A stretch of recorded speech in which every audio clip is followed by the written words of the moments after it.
However, I must speak the truth, though it is bitter to others.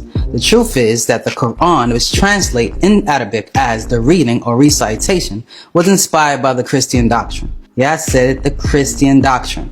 This is the very reason why I did not intend to make videos on this topic, because I already teach that Christianity is plagiarized. And since Islam came from Christianity, which came from Judaism, which came from Zoroastrianism, which came from the Babylonians, which was inspired by the Anunnakis, which was inspired by the Neterus of ancient Tamre or Egypt, then it would be of no need to talk about a 1400-year-old remixed religion. But since people are asking about Islam, it is my duty to respond. So let's get into this. Welcome to Back to the Basics, where you learn facts, hope you embrace it. Watch, like, share, bring in awareness. Watch, like, share, bring in awareness. I'm fearless. Welcome to Back to the Basics, where you learn facts, hope you embrace it. Watch, like, share, bring in awareness. Watch, like, share, bring in. In the Islamic world, it is believed that the seal of the Prophet is called Muhammad, who at birth was named Ahmed, meaning praiseworthy, when it should be one who praises, because according to Muslims, only Allah is worthy of praise, which is his 56th attribute, El Hamidu, meaning the all praiseworthy. Thus, Muhammad's name should have been Abdul Hamid, meaning servant of the praiseworthy. But we all know that Muslims are Prophet Muhammad worshippers, although they will not admit that. You know this because they place Muhammad's name next to Allah's name in the Kalimat, which is the words of praise, which implies some praise is due to Muhammad. Now, in their culture, this is called shirk. According to Quran 4:48, shirk is a sin that is not to be forgiven. So with that being said, every time a Muslim calls the adhan, which is the call to prayer, and recite the Kalimat, they are committing an unforgivable sin. Message! This Muhammad, however, is the one who received the revelation from a very popular angel who was first mentioned in the Bible years before the Quran. According to the book of Isaiah 29:11-12, it clearly states, "And the vision of all is become unto you as the words of a book that is sealed, which men deliver to one that is learned, saying, Read this, I pray thee. And he said, I cannot, for it is sealed. And the book is delivered to him that is not learned, saying, Read this, I pray thee. And he said, I am not learned." Now, where did I hear that before?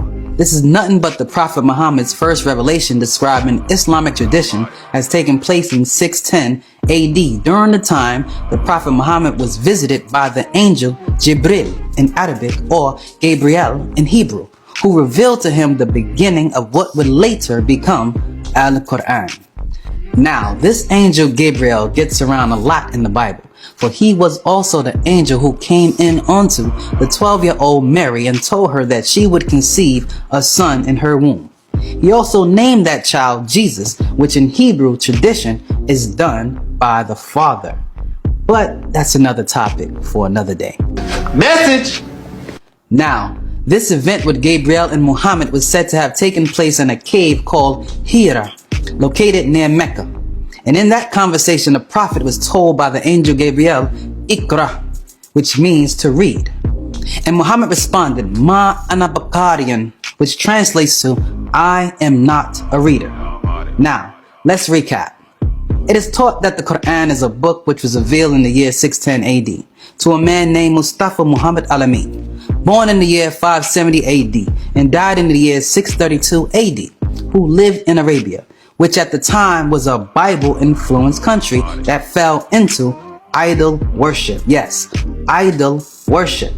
What many Muslims don't know is that the highest god or idol before Muhammad's time was called Al-Lat, not Allah. Al-Lat is a female source of ancient Arabia whose name can be found in the Quran 53:19, where it clearly states, Have you thought or consider Al-Lat, the goddess that a lot of Muslims have clearly forgotten about? But allow me to remind them. You see, long before Islam existed, there was an Arabian goddess and female source called Al-Lat, who was one of the 360 statues kept sacred to worship and housed in a cube-shaped building about 40 feet by 40 feet called the Kaaba, which means cube in Arabic. This building is very much still sacred to Muslims to this very day. For most make pilgrimage to Mecca just to run around this cube-shaped building and to kiss a meteorite they call Al-Hajar al-Aswad, meaning the black stone, which is not really black, but more so dark brown. And get this, they also believe that this stone was once white, but has become black by absorbing all the sins of thousands of pilgrims who came to kiss and touch it. This, however, is just one of those many Islamic racist lies. Everything black is bad, huh? Message! But let's get back on topic.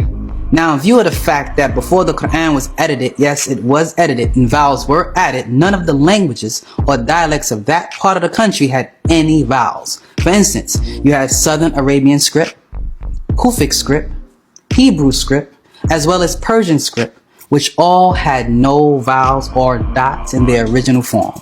Now, why is this so important? Well, in these modern times, the Arabic alphabet now have dots. I know this doesn't mean much to a blind Muslim convert who have no intention of learning Arabic in the first place, but it's very much significant to those who do care about the language and where they're offering their soul to.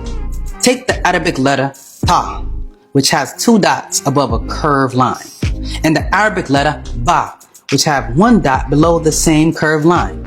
If there were no vowels or dots, as it was in the original form, Ta would look just like Ba, and no one would know the difference because these 2 letters are in fact the same letter.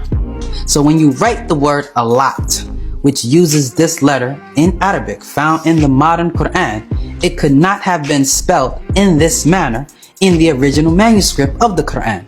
And so Allah and Al-Lat in the original Quran would be the same word. Message!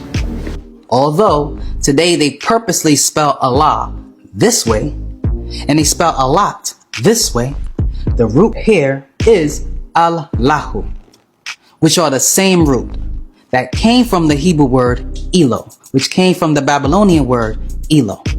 So the name Al-Lat, the idol that Prophet Muhammad's father worshipped, was the same. Now you're probably wondering, how do I know Muhammad's father worshipped Al-Lat? Well, just look at his name, for instance, and let us reason together.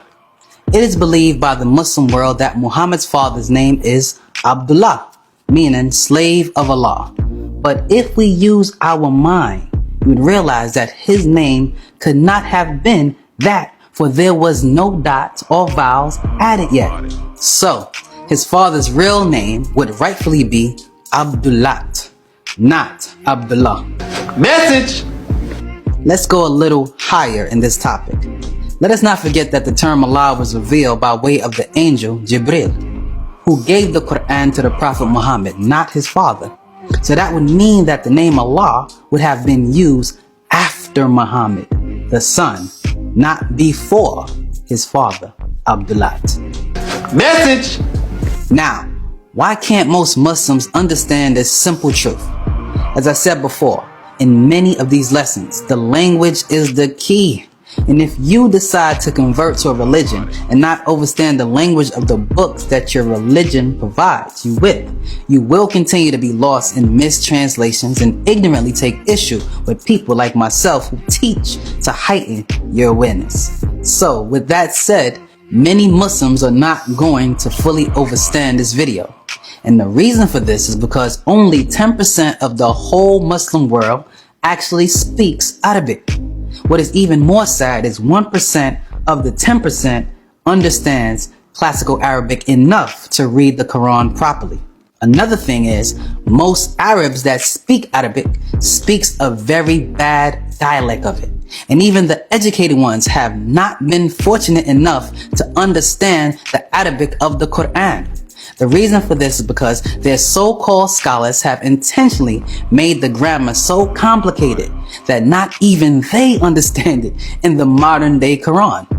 And that's just sad. I'm Kefre, and this is Back to the Basics. Like, share, and subscribe.